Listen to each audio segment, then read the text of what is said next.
We're here at Ember Cattle Company. This is located in Fairfield, Virginia. And we are a South Pole grass cattle cow-calf operation. And we sell replacement heifers, seed stock, and we also sell steers to grass finishers in the area. The last 15 years, we've been a lot more intensive about our grazing management. So this farm here is 160 open acres. It's kind of a long rectangle. The breed that we raise here at Ember Cattle Company are known as South Pole grass cattle. And this is a fairly new breed in terms of cattle breeds. They're a bit of a moderate framed animal. So the mama cows are about 1,000 to 1,100 pound animals. As you can see, they're red hided, and that helps them kind of tolerate that heat a little bit more. I think I describe it as rotational grazing a lot of times because that's a very broad term. Certain times of the year, I'm definitely a lot more intensive about it, or another way of describing it that I really like that I've heard is adaptive grazing. And so there's different ways to graze, and I think just staying adaptive depending on what your animal performance needs are. Right now, I'm going into peak lactation time, so my mama cows are really needing a lot of nutrition. So like this here, just, you see the woven wire fence here, so this is just a paddock, and you can take it and break it up into smaller sections to kind of give the cows, kind of a tighter grazing. And as you can see right here, these are mama cows mostly, and they all have a calf on them. So the forage base here on this particular farm is definitely fescue dominant. But the beautiful thing about this farm in particular is that we have a lot of diversity out here. We also have orchard grass, bluegrass, purple top, Johnson grass. We've got different forabs, chicory, bladder campan. We've got dandelion. We've got plantain. We've got red clover, white clover. I mean, it just goes on and on. We planted 12 acres of native warm season grasses 8 years ago at this farm.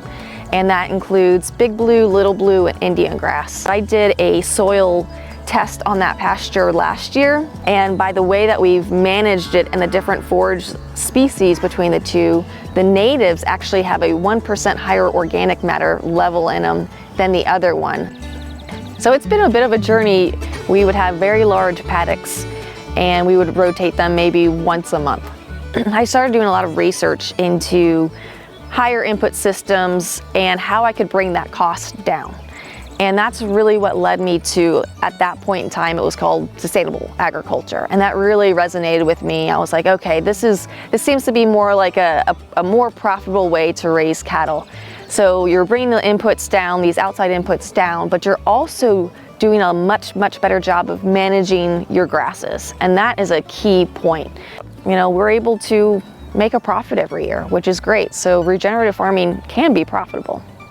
I think if I could have back then found the right genetics for my operation faster, I would be further along with my animal genetics than I am now. And I think if you can go out and find that farm that is grazing or managing their systems like you want to, buy animals from them, bring those onto your operation, and you're going to be years ahead.